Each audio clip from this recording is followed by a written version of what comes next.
Assalamualaikum warahmatullahi wabarakatuh. Salam bahagia Ibu Bapak Guru hebat. Tibalah kita di aksi nyata modul 1.4 Budaya Positif di Sekolah. Bersama saya Yuliana, calon guru penggerak angkatan 6 dari SMP Negeri 1 Batu, Jawa Timur. Berikut ini adalah video pengimbasan budaya positif di sekolah di SMP Negeri 1 Batu yang merupakan penerapan dari modul 1.4 budaya positif. Mari kita simak bersama. Oke, baik. Assalamualaikum warahmatullahi wabarakatuh. Ya, saya tak berdiri aja biar cair suasananya. Ibu bapak, salam bahagia Ibu Bapak Guru hebat. Selamat pagi, salam sejahtera bagi kita semuanya. Berjumpa kembali dengan saya Yuliana, SSMPD, calon guru penggerak angkatan ke-6 dari SMP Negeri 1 Batu. Ibu bapak, dalam kesempatan pagi hari ini perkenankan saya untuk mencoba menularkan diseminasi budaya positif di sekolah. Maka dari itu, yang sudah berada di sini, saya ucapkan banyak-banyak terima kasih. Ada tim BK, Bu Suci dan tim, kemudian ada tim kesiswaan, Pak Indra, Bu Cita dan tim, dan juga tim tatik, Ibu Deni, Ibu Diana Maning dan teman-teman. Ibu bapak, sebelum mengawalinya, saya mempromosi dulu kenapa diseminasi ini perlu saya sampaikan. Di dalam modul 1.4 budaya positif itu ada satu modul khusus, yaitu penerapan budaya positif di sekolah. Penerapan budaya positif seperti apa yang nanti akan kita terapkan di sekolah kita? Makanya yang saya imbasi pertama kali adalah kesiswaan, tatik, dan BK. Tujuannya karena di 3 divisi ini adalah penegak disiplin yang nanti hari-hari ya dari waktu ke waktu itu selalu berusaha untuk menerapkan budaya disiplin positif kepada anak-anak. Nanti tambah hari atau lambat laun, penerapan diseminasi budaya positif ini akan kita tingkatkan sehingga seluruh Bapak Ibu guru di SMP Negeri 1 Batu upayanya dan harapannya adalah bisa menerapkan budaya positif ini secara keseluruhan. Kata nggih, Bapak nggih? Baik, kita lanjutkan. Nah, salam bahagia Ibu Bapak Guru hebat. Mari kita saling mendukung demi mewujudkan disiplin dan budaya positif di sekolah kita.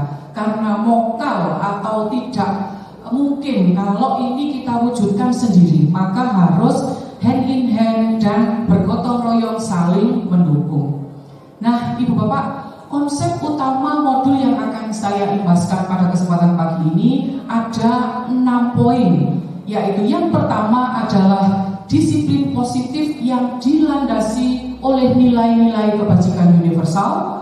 Kemudian nanti saya juga akan sedikit menyinggung teori motivasi, hukuman dan penghargaan serta restitusi. Kemudian ada keyakinan kelas. Kemudian kita juga harus memperhatikan kebutuhan dasar manusia itu apa saja.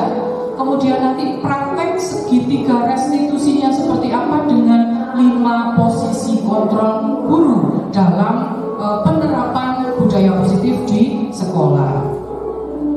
Nah, Bapak Ibu, kita awali dengan perubahan paradigma teori kontrol. Sekarang saya minta Bapak Ibu untuk tangannya begini ke depan, dua-duanya. Yang kencang, sudah? Oke. Sekarang saya akan merayu salah satu dari Bapak Ibu. Bu Suci, apakah Ibu bersedia membuka tangan kanan Ibu? Coba Bu dibuka. Di pinggiran. Oke, Bu Suci bersedia. Mas Indra, apakah Mas Indra bersedia membuka tangan kirinya? Silakan Mas Indra. Iya. Siapa dari Bapak Ibu ini yang betul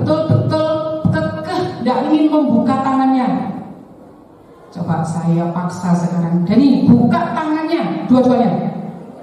Tidak. Kenapa? Buka Dani, buka. Ini menggenggamnya. Mbak Dani yang sangat cantik, nanti saya kasih 100.000 kalau membuka tangannya dua-duanya. 1 juta akan terbang, akan perlahan membukanya. Coba Pak Dani, dik. Oke, tepuk tangan untuk kita semuanya. Baik Bapak Ibu, satu pertanyaan. Kira-kira siapa yang bisa membuka tangan panjenengan ini tadi? Apakah saya? Apakah Bu Suci? Karena saya paksa kemudian Ibu Suci membuka tangannya? Enggak. Mas Im, saya pendeliti, apakah kemudian takut dan membuka tangannya? Ya.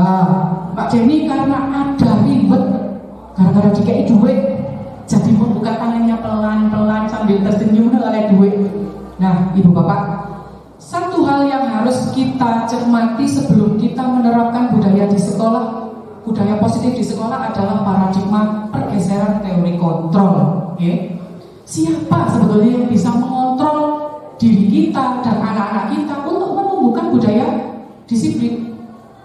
Ya, teori kontrol menyatakan bahwa semua perilaku memiliki tujuan, bahkan terhadap perilaku yang tidak disukai. Contoh, ketika dipaksa, orang lain memaksa kita untuk melakukan sesuatu, berarti itu ada di dalam diri kita ada motivasi, tetapi itu bukan dari diri kita karena disuruh. Oh tadi karena dikei duit, karena dipendeliti, akhirnya membuka tangan. Ada yang betul-betul dengan kesadaran membuka tangannya. Nah, ini yang perlu kita tanamkan bahwa nanti di sekolah kita ini akan mengalami pergeseran bahwa anak-anak itu nanti tidak bisa kita kontrol hanya karena ribet, hanya karena sesuatu yang berasal dari luar atau ekstrinsik. Maka dari itu inilah saat yang tepat untuk kita membagikan virus positif, bagaimana cara menumbuhkan budaya positif terutama disiplin itu dari dalam diri masing-masing anak. Okay? Nah seperti ini loh Bapak Ibu, siapa sesungguhnya yang memiliki kontrol? Ya kan? Kalau dari teori stimulus respon itu yang lama sebelum kita mengenal teori kontrol, itu perbedaannya seperti ini. Kebutuhan kita sama, kemudian bedanya dengan teori kontrol, realitasnya kebutuhan kita berbeda-beda. Sampai hanya ini, orang lain bisa mengontrol saya, tetapi kalau kita mau mempelajari teori kontrol, hanya saya yang bisa mengontrol diri saya. Maka dari itu nanti kita betul-betul harus menekankan kepada anak-anak bahwa yang bisa mengontrol budaya mereka adalah diri mereka sendiri. Nah, apa sebetulnya disiplin positif itu? Menurut Dien Gosen 2021, disiplin itu artinya belajar. Belajar apa? Disiplin berkonotasi dengan disiplin diri dari murid-murid yang kita diambil dari muridnya Sokrates dan Plato. Ini membuat seseorang menggali potensinya menuju pada sebuah tujuan, ya, sesuatu yang dihargai dan bermakna. Dengan kata lain, disiplin diri mempelajari bagaimana cara kita mengontrol diri, menguasai diri dan memilih tindakan yang mengacu pada nilai-nilai yang kita hargai. Bagaimana bisa kita nanti menerapkan disiplin positif jika anak-anak tidak mengerti apa sebetulnya itu disiplin? Ya, disiplin itu intinya adalah emerge atau muncul dari diri sendiri, cara mengontrol diri sendiri, menguasai diri sendiri, dan memilih tindakan yang mengacu pada nilai-nilai yang kita hargai. Nah, dalam budaya kita, makna disiplin itu menjadi sesuatu yang dilakukan seseorang untuk mendapatkan kepatuhan. Kita cenderung menghubungkan kata disiplin dengan ketidaknyamanan, bukan dengan apa yang kita hargai atau pencapaian suatu tujuan mulia. Kadang-kadang disiplin dalam hati kita, konsekuensinya apa? Sesuatu yang tidak nyaman, karena mungkin nanti akan ada hukuman, akan ada kemakmuran dan lain-lain. Nah, ini yang akan kita perlahan-lahan geser. Paradigma berpikir seperti itu yang akan kita geser. Seperti apa cara gesernya? Berorientasi pada nilai kebajikan, Ibu Bapak. Nilai kebajikan itu ya sifat-sifat positif yang ada pada manusia. Nilai-nilai kebajikan ini banyak sekali, tetapi saya mengambilnya hanya dari yang kita kenal dengan profil pelajar Pancasila. Ini nanti nilai-nilai kebajikan yang akan kita terapkan di sekolah kita, SMP Negeri 1, yaitu beriman, bertakwa pada Tuhan Yang Maha Esa, berakhlak mulia, mandiri, bernalar kritis, berkebinekaan global, bergotong royong, dan kreatif. Ini adalah nilai-nilai yang nanti mendasari setiap perilaku di segala aspek keseharian murid-murid kita. Dan kesimpulannya adalah kita sebagai pendidik, BK, tatib, kesiswaan ini nanti tujuannya adalah menciptakan anak-anak yang memiliki disiplin diri, sehingga mereka bisa berperilaku dan mengacu pada nilai-nilai kebajikan universal yang memiliki motivasi intrinsik. Saya tebalkan tulisan motivasi intrinsik karena nanti intinya disiplin itu harus muncul dari niat diri sendiri. Tidak boleh karena disuruh, karena dipendeliin, atau karena diberi penghargaan. Nah, ini kalau menurut Ki Hajar Dewantara yaitu merdeka. Artinya tidak hanya terlepas dari perintah, tapi mereka juga cakap memerintah diri sendiri. Intinya bahwa kita sudah akan memulai bahwa manusia merdeka itu tidak diperintah oleh orang lain, termasuk berdisiplin di sekolah. Nah, kemudian ini kita masuk ke konsep disiplin pendekatan restitusi. Ibu Bapak, jika kita menilik ketika kita sebagai guru, saya di kesiswaan, Bu BK, tatib, dan teman-teman wali kelas, pasti posisi untuk mendisiplinkan anak-anak lebih cenderung mengambil posisi sebagai menghukum, ya kan? Kamu kalau tidak taat nanti begini. Nah, ini adalah konsep baru dalam pendekatan disiplin positif, yaitu restitusi, Bapak. Restitusi adalah proses menciptakan kondisi bagi murid untuk memperbaiki kesalahan mereka, sehingga mereka bisa kembali pada kelompok mereka dengan karakter yang kuat. Tidak lagi mereka kita judge sebagai, oh kamu ini aja nih, ayo gimana? Wah kamu ini. Tidak seperti itu nanti penerapannya. Nanti akan saya contohkan video penerapan restitusi yang sudah saya terapkan bersama beberapa anak di sekolah kita. Jadi intinya Bapak Ibu, restitusi itu juga merupakan proses kolaboratif yang mengajarkan murid untuk mencari solusi atas masalah yang menimpanya. Nanti intinya setelah menerapkan restitusi ini, anak bisa mencari rekomendasi sendiri. Saya salah ini, nah maka saya memperbaikannya ya ini. Jadi tidak kita yang kamu harus menulis 100 paragraf itu tidak, tapi mereka merekomkan sendiri untuk memperbaiki salahnya itu. Mereka punya strategi apa? Nah itu perlahan-lahan akan dibimbing. Maka dari itu nanti harapannya ke depan, semua guru tidak lagi menjadi tatib, tetapi semua guru akan menjadi BK, menjadi konselor dan menjadi manajer untuk mengembangkan budaya positif di sekolah. Nah ini ciri-cirinya Ibu Bapak, bukan untuk menebus kesalahan, namun belajar dari kesalahan itu. Kemudian juga bisa memperbaiki hubungan. Ini tawaran, bukan paksaan. Kemudian menuntun untuk melihat ke dalam dirinya. Kemudian juga kita nanti istilahnya mulai anak-anak itu kita kenalkan kebutuhan dasar yang mendasari tindakan. Nanti saya paparkan sedikit kebutuhan dasarnya. Kemudian fokus pada karakter bukan tindakan, menguatkan fokus pada solusi dan mengembalikan murid yang berbuat salah kepada kelompoknya. Kenapa yang poin 8 ini penting? Karena biasanya anak-anak yang salah ketika dia kembali ke kelompoknya di kelas akan merasa satu minder, satu dia dicap, dilabeli.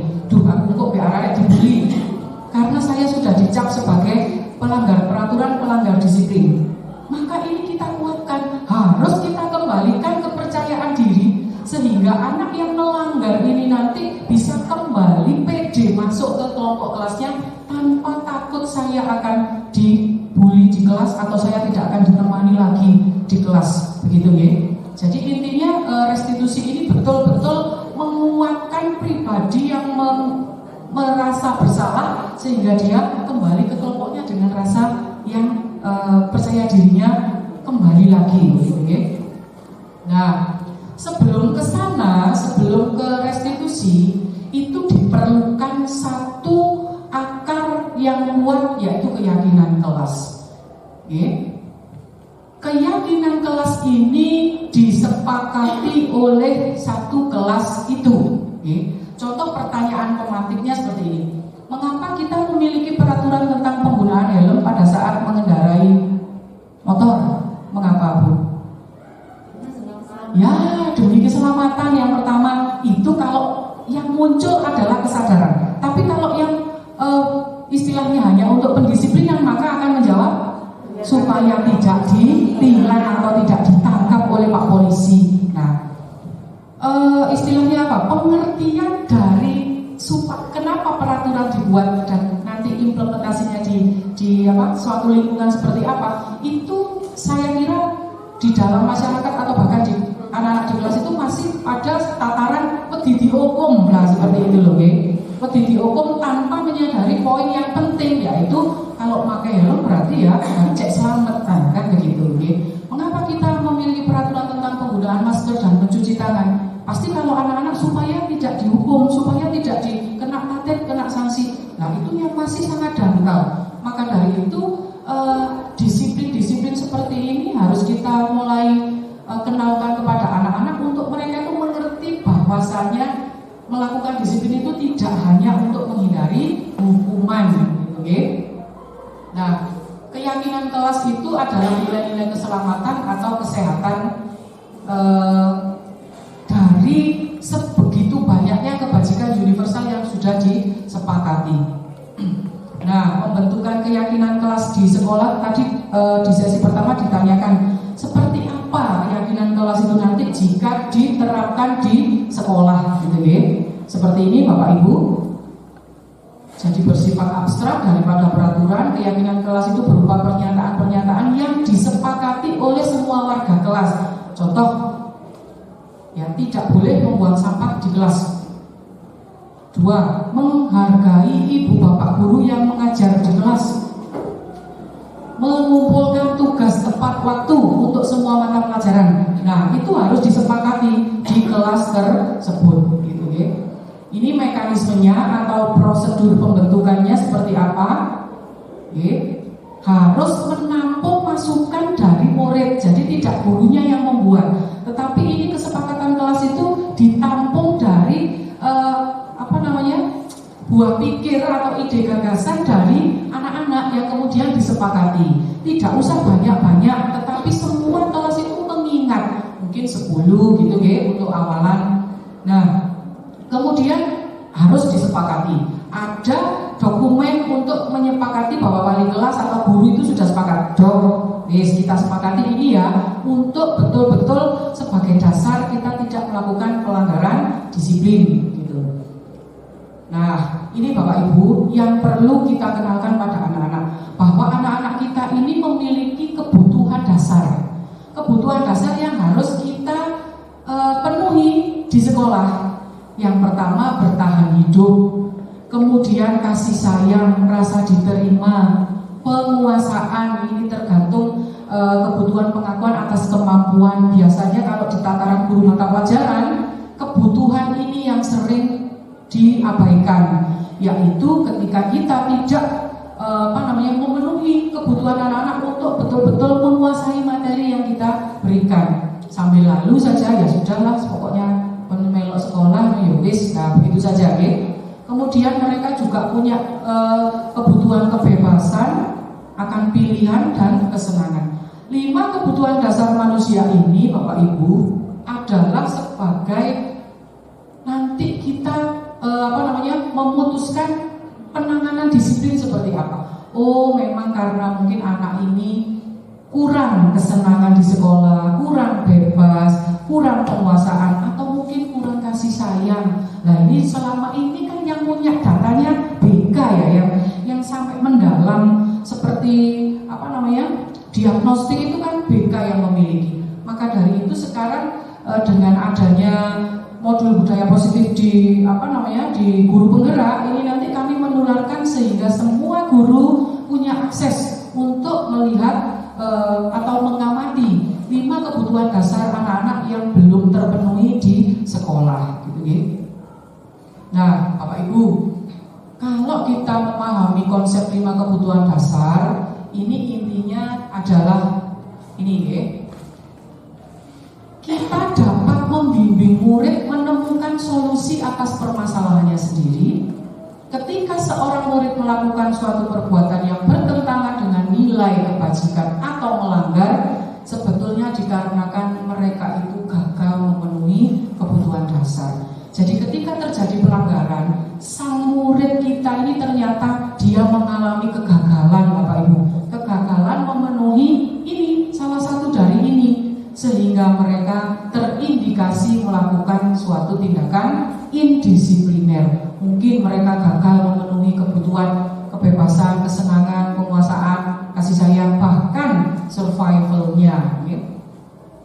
Nah, Bapak Ibu, sekarang saya menyinggung sedikit restitusi dari posisi kontrol. Sebetulnya seperti apa posisi kita ketika mendisiplinkan anak? Di mana kita? Apakah kita sebagai penghukum? Apakah kita sebagai pembuat rasa bersalah? Apakah kita sebagai teman? Kita sebagai pemantau? Ataukah kita sudah berada di posisi manajer, Bapak Ibu? Kalau saya secara pribadi, saya selalu berada di posisi pertama, penghukum. Sewenang hukum arek, ada kepuasan tersendiri kalau anak itu ketakutan melihat saya. Nah, gitu ya. Kemudian saya juga sering membuat anak-anak itu merasa bersalah, kok ya senang gitu. Kemudian teman, pemantau, dan manajer. Nah, kira-kira posisinya seperti ini, Bapak Ibu. Kalau penghukum itu biasanya selalu ngomong, patuhi aturan sekolah, berdiri depan barisan, ayo. Nah, itu saya biasanya. Kemudian ada juga guru-guru yang menjadi posisinya berada di pembuat rasa bersalah. Berapa kali sih Pak Indra itu harus memberitahu Muna, Pak Indra kecewa sama kamu. Nah, kemudian ada juga Bapak Ibu yang memposisikan diri sebagai teman. Wistala, ayolah yang tertib, buat Bulia bangga. Wis, kali ini tidak apa-apa, kamu salah, wis, tidak apa-apa, tapi lain kali jangan ya. Nah, kemudian pemantau. Kali ini kamu sudah melanggar. Apa peraturan dan konsekuensinya? Pemantau ini selalu bertanya tentang peraturan. Pak Miswanto ini biasanya. Ayo apa? SHB, poin ini, poin itu. Nah, tetapi yang manajer akan berkata seperti ini. Nah, apakah kamu tahu kesalahanmu? Kira-kira bagaimana kamu memperbaiki kesalahan ini nantinya? Ya, menawarkan kepada siswa untuk mencari rekomendasi dari kesalahan yang sudah dibuatnya. Nah, kira-kira Bapak Ibu, nanti di akhir modul kita semua akan bergeser dari saya sebagai penghukum, Pak Indra sebagai pembuat rasa bersalah, Bulia sebagai teman, Pak Mis sebagai pemantau. Kita diupayakan akan menggeser posisi kontrol kita dalam mendisiplinkan siswa itu ke posisi manajer. Yes, jadi kita sudah ini, terutama ini untuk dihindarkan atau ditinggal. Karena apa? Efek yang ditimbulkan akan sangat berdamage kalau bahasa sekarang itu berdamage gitu. Anak yang dihukum dengan kata-kata kasar itu tidak selamanya anak itu mentalnya kuat. Bisa-bisa saja anak-anak itu selalu menyimpan sehingga merasa tidak suka pada gurunya, dendam terhadap gurunya, atau malah meremehkan gurunya karena gurunya berkata-kata kasar. Jadi ini nanti seyogyanya kita bergeser memposisikan posisi kita sebagai manajer, yaitu dengan cara-cara humanis untuk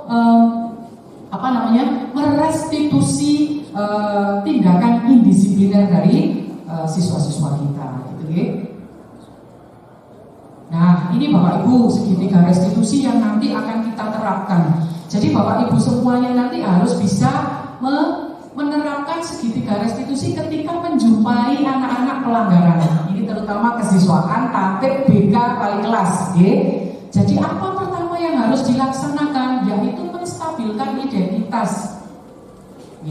Jadi menstabilkan identitas ini biasanya dengan pemantik-pemantik. Setiap orang pasti pernah melakukan kesalahan, nak. Kamu bukan satu-satunya kok yang melakukan kesalahan ini. Sehingga anak ini merasa bahwa saya ini masih dalam kategori wajar. Namanya anak, nggak mungkin anak dalam 3 tahun itu kita tidak bisa tidak berbuat kesalahan. Tapi kita kuatkan dulu, kita stabilkan dulu identitasnya. Wis salah, setiap orang pasti melakukan kesalahan. Nggak kamu saja satu-satunya yang melakukan kesalahan. Setelah itu dia akan merasa nyaman. Oh, berarti ibu guru, pak guru saya ini mengerti apa yang saya lakukan. Barulah kita memvalidasi tindakannya. Nah terus kalau misal Bu Yol boleh tahu, kenapa kamu kok melakukan itu? Ya benar, kamu memang bukan satu-satunya orang yang bersalah, tapi kamu tentu punya alasan mengapa kamu melakukan itu. Nah, dia akan cerita, Ibu Bapak. Begini, itu kita dengarkan, kalau perlu kita catat. Begini. Oh iya. Setelah divalidasi tindakan yang salah, bahwa itu mempunyai alasan, kita mulai menanyakan keyakinan. Dari tindakan yang kamu lakukan itu, keyakinan apa yang telah kita sepakati di kelas? Masih ingat enggak? Ingat begini. Nah terus, berarti kamu meyakini poin satu hal apa? Kamu melanggar yang mana? Ini yang melanggar. Dia tahu dia melanggar poin keyakinan kelasnya yang poin tertentu, dan kemudian kita mulai untuk merestitusi dengan cara menawarkan rekomendasi. Nah kalau begitu, kalau kamu itu sudah tahu itu salah, kira-kira untuk menebus kesalahan kamu akan apa? Itu kita pancing dulu, bukan kita yang memaksa kamu harus minta maaf. Ya, kita pancing, kita giring sehingga permintaan maaf itu datang dari dirinya, tidak kita yang menyuruh. Ya wis, berarti kamu kalau begitu akan menghubungi siapa? Saya akan menghubungi Pak Sam karena saya telah mengumpulkan tugas. Ya, berarti itu ya kapan?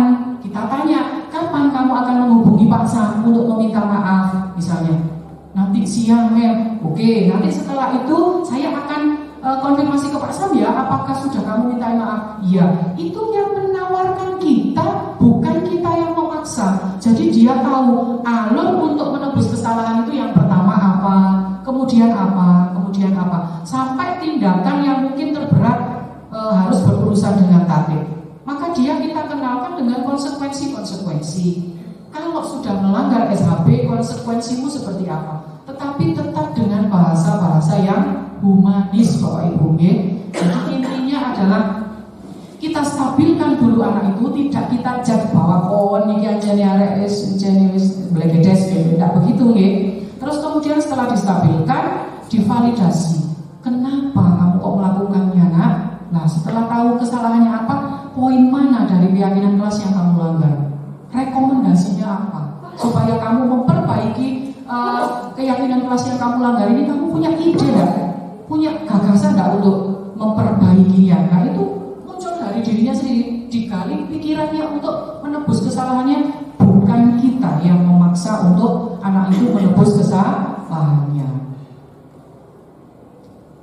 Nah, Bapak Ibu, itu dari segitiga restitusi yang sudah saya paparkan. Saya akan mencontohkan sekarang cara menerapkan segitiga restitusinya dengan beberapa murid kita,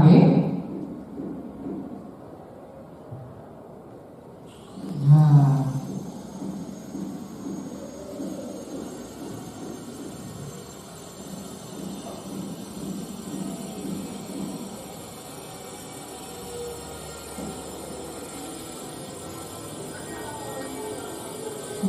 kok gak banter Pak Denny?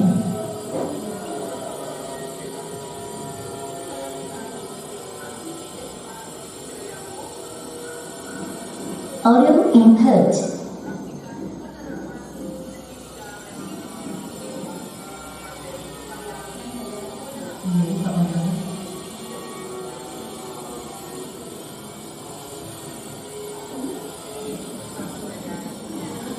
The Bluetooth device is ready to pair.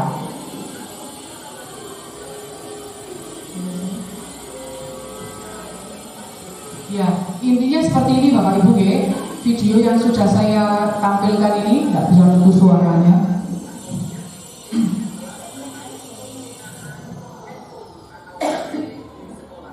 Bagaimana cara penanganannya melalui segitiga restitusi? Mari kita simak bersama.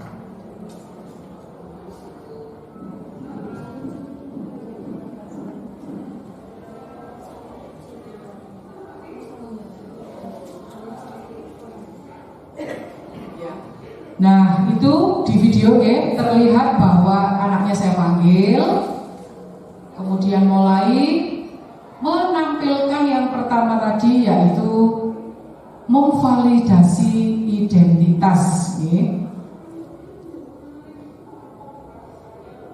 Setelah divalidasi identitasnya, kemudian anak itu mulai menjelaskan kenapa dia melakukan pelanggaran, yaitu pada saat itu dia ini mengupload konten tidak pantas ketika berada di pembelajaran, di jam pelajaran. Jadi pelanggarannya tidak disiplin penggunaan HP, padahal di keyakinan kelas HP itu disepakati dipergunakan berdasarkan perintah dan atas sepengetahuan dari Bapak Ibu guru mata pelajaran. Nah, akhirnya dia ternyata apa alasannya? Namanya anak kecil, untuk lucu-lucuan, untuk seru-seruan karena mau lulus dari SMP sehingga dia konten sebanyak-banyaknya ya, tanpa pikir panjang. Nah, akhirnya apa yang dia rekomendasikan sebagai solusi untuk dia memperbaiki kesalahannya adalah yang pertama ya, dia meminta maaf. Kemudian yang kedua, dia akan menjadi dia ini merekomendasikan sendiri ya, si Fahri ini, saya bersedia bersaksi di kelas untuk menjadi duta kepada teman-teman penegakan disiplin HP. Karena apa? Ternyata kalau dirunut ke sananya, anak-anak yang melanggar di media sosial itu dampaknya amat sangat besar. Karena apa? Bisa mencemarkan nama baik sekolah dan lain-lain. Sehingga di dalam di dalam dia memulihkan pelanggaran yang sudah dilaksanakannya itu, dia merekomendasikan akan menjadi pemantau di kelasnya untuk teman-temannya tertib dalam penggunaan HP.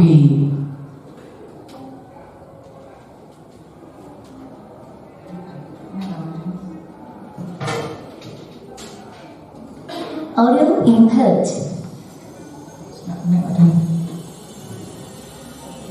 Nah, jadi intinya seperti itu Bapak Ibu ya. Nanti untuk video restitusinya ini bisa saya sebarkan untuk Bapak Ibu yang berkenan, sehingga nanti bisa menerapkan, terutama dari teman-teman di Tatib, BK dan kesiswaan, sehingga nanti penanganannya anak-anak yang berkasus ini kita tangani dengan humanis, ya, dengan humanis sekali lagi, dan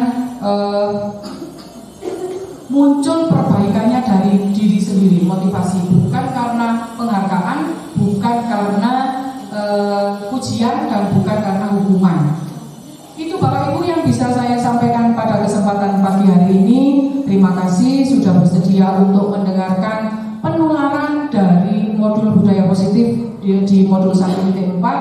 Terima kasih, salam dan bahagia Ibu Bapak Guru hebat. Wassalamualaikum warahmatullahi wabarakatuh.